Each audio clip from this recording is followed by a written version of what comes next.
Indian ആർമിയിൽ ഒരു സ്ഥിര നിയമനം ആഗ്രഹിക്കുന്നവർക്ക്, അതും യൂണിഫോം ജോബിൽ ആഗ്രഹിക്കുന്നവർക്ക് പുതിയൊരു അവസരവും കൂടി ഇപ്പോൾ ഓൺലൈനായിട്ട് ക്ഷണിച്ചിട്ടുണ്ട്. അഗ്നിവീർ തസ്തികയുടെ കൂടെയാണ് ഇത് വന്നിട്ടുള്ളതെങ്കിലും ഇത് അഗ്നിവീർ അല്ല, സ്ഥിര നിയമനമാണ്. നമ്മുടെ നേഴ്സിംഗ് അസിസ്റ്റന്റ് പോലെ തന്നെ ഇതൊരു സ്ഥിര നിയമനമാണ്. സെലക്ഷനൊക്കെ ഏകദേശം നമ്മുടെ അഗ്നിവീർ തസ്തികയുമായിട്ട് സിമിലർ ആണെങ്കിലും ഇത് സ്ഥിര നിയമനമാണ്. 25 വയസ്സ് വരെയുള്ളവർക്ക് അപ്ലൈ ചെയ്യാൻ സാധിക്കും. അപ്പോൾ മാക്സിമം ഇത് ഗ്രൂപ്പുകളിലേക്കും അതുപോലെ സുഹൃത്തുക്കളിലേക്കെല്ലാം ഷെയർ ചെയ്യുക. യോഗ്യതയുള്ള ആരെങ്കിലും കാണാതിരിക്കില്ല. നമുക്ക് വന്നിട്ടുള്ള റിക്രൂട്ട്മെന്റിന്റെ കംപ്ലീറ്റ് വിവരങ്ങൾ എന്താണെന്ന് നോക്കാം.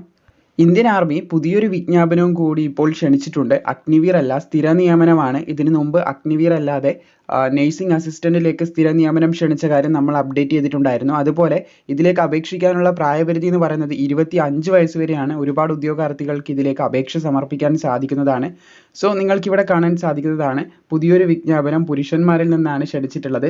ശിപ്പായി ഫാർമ പുതിയ റിക്രൂട്ട്മെന്റ് ആണ്. Intake for recruitment year 2024 and 2025 ആണ് പറഞ്ഞിട്ടുള്ളത്. 2024-25 വർഷത്തേക്കുള്ള രജിസ്ട്രേഷൻ ആണ് ഇപ്പോൾ സ്റ്റാർട്ട് ചെയ്തിട്ടുള്ളതെന്ന് ശ്രദ്ധിച്ചിരിക്കുക. ശിപ്പായി റാങ്ക് ആണ്, കോൺസ്റ്റബിൾ അല്ല, സോൾജർ റാങ്ക് ആണ്, നമ്മുടെ ശിപ്പായി റാങ്ക് ആണ്. അപ്പോൾ ഫെബ്രുവരി 13 മുതലാണ് ഇതിൻ്റെ അപേക്ഷ തുടങ്ങിയിട്ടുള്ളത്. ഫെബ്രുവരി 13, 2024 മുതലാണ് ഇതിൻ്റെ അപേക്ഷ തുടങ്ങിയിട്ടുള്ളത്. ഏകദേശം 22 മാർച്ച് 2024 വരെ നിങ്ങൾക്ക് ഇതിന് അപ്ലൈ ചെയ്യാൻ സാധിക്കുന്നതാണ്.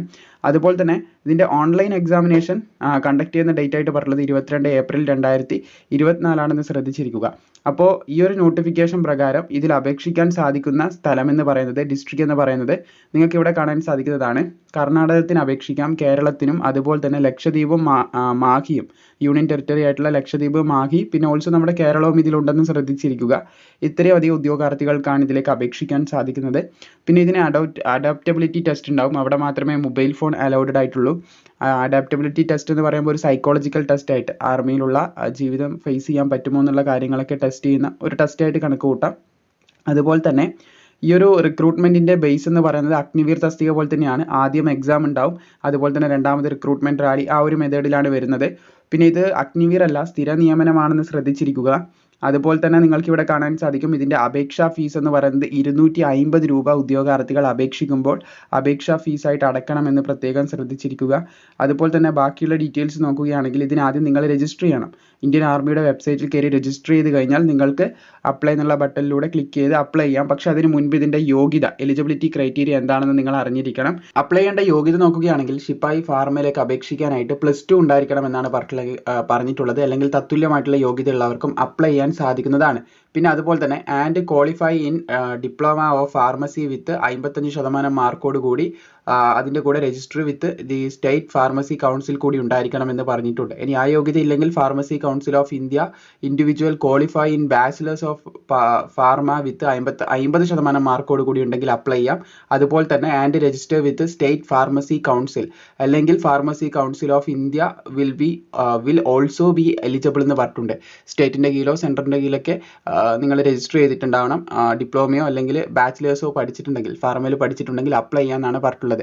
അപേക്ഷിക്കാനുള്ള പ്രായപരിധി 19 വയസ്സ് മുതൽ 25 വയസ്സ് വരെയുള്ളവർക്ക് അപ്ലൈ ചെയ്യാൻ സാധിക്കുന്നതാണ്. കൃത്യമായി പറയുകയാണെങ്കിൽ 1 ഒക്ടോബർ 1999 അതുപോലെ 1 ഏപ്രിൽ 2005 ഈ ഒരു ഡേറ്റിലും ഇതിൻ്റെ ഇടയിലും ജനിച്ചവരെ നിങ്ങൾക്ക് അറിയാമെന്നുണ്ടെങ്കിൽ അവരിലേക്ക് പരമാവധി പെട്ടെന്ന് ഈ ഒരു വീഡിയോ ഷെയർ ചെയ്യാനായിട്ട് ശ്രമിക്കുക. അവർക്കിതിന് അപേക്ഷിക്കാൻ സാധിക്കുന്നതാണ്. പിന്നെ ഇതിൻ്റെ ബാക്കിയുള്ള ഹൈറ്റും കാര്യങ്ങളൊക്കെ നോക്കുകയാണെങ്കിൽ 165 സെൻറ്റിമീറ്റർ ഹൈറ്റ് വേണം, 77 സെൻറ്റിമീറ്റർ ചെസ്റ്റ് വേണം, 5 സെൻറ്റിമീറ്റർ എക്സ്പാൻഡ് ചെയ്യാൻ സാധിച്ചിരിക്കണം ചെസ്റ്റ് എന്ന് ശ്രദ്ധിച്ചിരിക്കുക.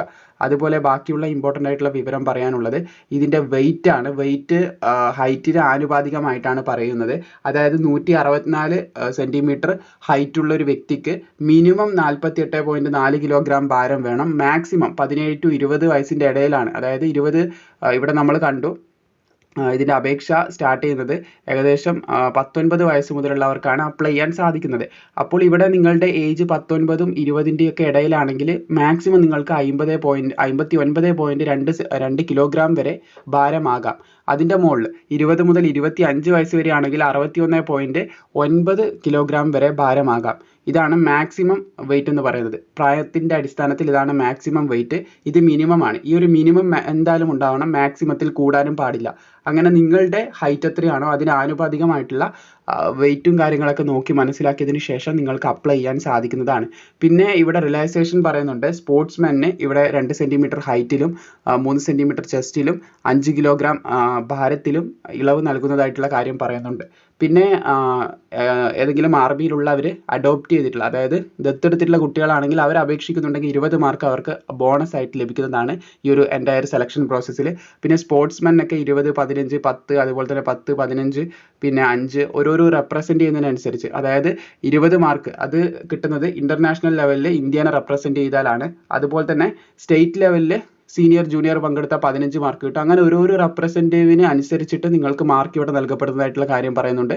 പിന്നെ NCC A സർട്ടിഫിക്കറ്റിന് 5 മാർക്ക് കിട്ടും, Bക്ക് 10, അതുപോലെ Cക്ക് 15. പിന്നെ റിപ്പബ്ലിക് ഡേ പരേഡിന് C സർട്ടിഫിക്കറ്റോട് കൂടി നിങ്ങൾ പങ്കെടുത്തിട്ടുണ്ടെങ്കിൽ 20 മാർക്ക് നൽകപ്പെടുന്നതായിരിക്കും എന്നുള്ള കാര്യം കൂടി ഇവിടെ പറഞ്ഞിട്ടുണ്ട്. ഇനി ബാക്കിയുള്ള ഡീറ്റെയിൽസിലേക്ക് കടക്കാം. ഫേസ് 1 എന്ന് പറയുന്ന റിട്ടേൺ എക്സാമിനേഷൻ ആണ്. അഡ്മിറ്റ് കാർഡ് വരും, അതിൽ കംപ്ലീറ്റ് ഡീറ്റെയിൽസ്, എക്സാമിൻ്റെ സെൻറ്റർ, ബാക്കിയുള്ള കാര്യങ്ങളൊക്കെ മെൻഷൻ ചെയ്യുന്നതാണ്. അപ്പോൾ എക്സാം പാസ്സാവുന്ന ഉദ്യോഗാർത്ഥികൾക്ക് ഫേസ് 2ലേക്ക് പ്രവേശിക്കാവുന്നതാണ്. അവിടെ അഡ്മിറ്റ് കാർഡ് നിങ്ങൾ കൊണ്ടുപോകേണ്ടതായിട്ടുണ്ട്. പിന്നെ 20 ഫോട്ടോ കോപ്പീസ് വേണം. എഡ്യൂക്കേഷൻ സർട്ടിഫിക്കറ്റ് 20 ഫോട്ടോ കോപ്പി എന്ന് പറയുമ്പോൾ 20 പാസ്പോർട്ട് സൈസ് ഫോട്ടോഗ്രാഫ്. പിന്നെ എഡ്യൂക്കേഷൻ സർട്ടിഫിക്കറ്റ് വേണം. എഡ്യൂക്കേഷൻ സർട്ടിഫിക്കറ്റ് എന്ന് പറയുമ്പോൾ നിങ്ങളുടെ കംപ്ലീറ്റ് എഡ്യൂക്കേഷൻ, നിങ്ങൾക്ക് എന്തൊക്കെ ക്വാളിഫിക്കേഷൻ ഉണ്ടോ അതൊക്കെ എടുക്കാവുന്നതാണ്. മിനിമം ഇപ്പോൾ പറഞ്ഞിട്ടുള്ള യോഗ്യത തെളിയിക്കുന്ന സർട്ടിഫിക്കറ്റ് എങ്കിലും അത്യാവശ്യമാണ്. പിന്നെ ഡൊമിസൈൽ സർട്ടിഫിക്കറ്റ് ആവശ്യമാണ്, കാസ്റ്റ് സർട്ടിഫിക്കറ്റ് ആവശ്യമാണ്, റിലീജിയസ് സർട്ടിഫിക്കറ്റ് ആവശ്യമാണ്, സ്കൂൾ ക്യാരക്ടർ സർട്ടിഫിക്കറ്റ് ആവശ്യമാണ്. ക്യാരക്ടർ സർട്ടിഫിക്കറ്റ് വില്ലേജിൽ നിന്നോ അല്ലെങ്കിൽ മുനിസിപ്പൽ കോർപ്പറേഷൻ എന്നൊക്കെ പഞ്ചായത്തിൽ നിന്നൊക്കെ ആവശ്യമാണ്. പിന്നെ അൺമാരീഡ് സർട്ടിഫിക്കറ്റ് പഞ്ചായത്തിൽ നിന്ന് കിട്ടും. റിലേഷൻഷിപ്പ് സർട്ടിഫിക്കറ്റ് അത് നമ്മൾ പറഞ്ഞു, ആർമിയിൽ നിന്ന് ദത്തെടുത്തിട്ടുള്ളവരുണ്ടെങ്കിൽ അവർ ആ ഒരു ബോണസ് മാർക്കൊക്കെ ലഭിക്കാനായിട്ട് ഈ റിലേഷൻഷിപ്പ് സർട്ടിഫിക്കറ്റ് കാണിക്കേണ്ടതായിട്ടുണ്ട്. പിന്നെ NCC സർട്ടിഫിക്കറ്റ് അതുള്ളവർ കൊടുക്കണം. പിന്നെ സ്പോർട്സ് സർട്ടിഫിക്കറ്റ് ഉള്ളത് അത് കൊടുക്കണം. പിന്നെ അഫിഡവിറ്റ് അത് നോട്ടറി വക്കീലിനെ കണ്ടാൽ നിങ്ങൾക്ക് തയ്യാറാക്കാം. പിന്നെ ബോണസ് മാർക്കിൻ്റെ സർട്ടിഫിക്കറ്റ് ഹാജരാക്കണം. PAN card, Aadhaar card, police clearance. അപ്പോൾ ഇതൊക്കെ ആർമി റിക്രൂട്ട്മെൻറ്റിന് പങ്കെടുത്തവർക്ക് അറിയാവുന്നതായിരിക്കും. അതായത് ഈ സർട്ടിഫിക്കറ്റുകളെല്ലാം ആർമി റിക്രൂട്ട്മെൻറ്റ് റാലി സമയത്ത്, ആദ്യം റാലി ആയിരുന്നു പണ്ട് കാലങ്ങളിൽ നടത്തിയിട്ടുണ്ടായിരുന്നത്, ഇപ്പോഴാണ് അഗ്നിവീറൊക്കെ വന്നപ്പോഴാണ് എക്സാം ആക്കിയിട്ട് മാറ്റിയിട്ടുള്ളത്. അപ്പോൾ ഈ ഒരു റാലി വെന്യൂവിലേക്ക് ആദ്യം ഓട്ടവും കാര്യങ്ങളൊക്കെ ആയിരുന്നു ഉള്ളത്. അപ്പോൾ ഈ ഒരു ഘട്ടത്തിൽ, അതായത് ഈ ഒരു സമയത്തിൽ ആദ്യം എക്സാമാണ്. ആ എക്സാം കഴിഞ്ഞ് നിങ്ങൾ നോർമലി റാലിക്ക് പങ്കെടുക്കാൻ പോകുന്ന രീതിയിൽ പോകണം. അപ്പോൾ എക്സാം പാസ്സായവർ ഈ ഡോക്യുമെൻറ്റ്സ് ഒക്കെ കൊണ്ടാണ് ആർമിയുടെ റാലിക്ക് പോകേണ്ടത്. അപ്പോൾ ഇതൊക്കെ വെരിഫൈ ചെയ്യുന്നതായിരിക്കും, റാലി സൈറ്റിൽ വെച്ച് വെരിഫൈ ചെയ്യുന്നതായിരിക്കും. റാലി സൈറ്റിൽ നിങ്ങൾ ചെയ്യേണ്ടതായിട്ടുള്ള കാര്യം, നിങ്ങൾക്ക് ഫിസിക്കൽ ഉണ്ടാവും. അവിടെ 5 മിനിറ്റിൽ, അതായത് 1600 മീറ്റർ ഓട്ടം, 1 കിലോമീറ്ററും 600 മീറ്ററും, അതായത് 1.6 കിലോമീറ്റർ ഓട്ടം ഏകദേശം 5 മിനിറ്റ് 45 സെക്കൻഡിൻ്റെ ഉള്ളിൽ ഓടി തീർത്തണം. മാർക്കും കാര്യങ്ങളൊന്നും ഇല്ല. പിന്നെ നിങ്ങൾക്ക് കാണാൻ സാധിക്കും പുള്ളപ്പ് ഉണ്ട്, അതിനും മാർക്കൊന്നുമില്ല. 9 ഫീറ്റിൻ്റെ ഡിച്ച് ഉണ്ട്, അതിനും മാർക്കൊന്നുമില്ല. 6 ആക്ക് ബാലൻസിങ് ഉണ്ട്. ഇതൊക്കെ നീഡ് ടു ക്വാളിഫൈ ആണ്. ഇതൊക്കെ ക്വാളിഫൈ ചെയ്യണം, അതിന് മാർക്കും കാര്യങ്ങളൊന്നും ഉള്ളതല്ല എന്ന് പ്രത്യേകം ശ്രദ്ധിച്ചിരിക്കുക. പിന്നെ മെഡിക്കൽ എക്സാമിനേഷനും കാര്യങ്ങളൊക്കെ ഉണ്ടാവുന്നതാണ്. അത് ഫുൾ ബോഡി ചെക്ക് ചെയ്യുന്നതാണ്, നിങ്ങൾക്ക് അറിയാവുന്നതാണെന്ന് കരുതുന്നു. മിലിറ്ററി മെഡിക്കൽ ടെസ്റ്റാണ്. നമ്മൾ മുൻപ് വീഡിയോ ഒക്കെ ചെയ്തതാണ് അതിൻ്റെ എങ്ങനെയാണ് ടെസ്റ്റും കാര്യങ്ങളൊക്കെ വരുന്നത്. അതിൽ മാറ്റങ്ങളൊന്നും വന്നിട്ടൊന്നുമില്ല. അപ്പോൾ ഇത്രയധികം കാര്യങ്ങളാണ് പ്രധാനമായിട്ടും പറയാനുള്ളത്. നിങ്ങളുടെ സുഹൃത്തുക്കൾക്ക് ആർക്കെങ്കിലും ഈ പറഞ്ഞ യോഗ്യത ഉണ്ടെങ്കിൽ മാക്സിമം അവരിലേക്ക് ഷെയർ ചെയ്ത് കൊടുക്കുക.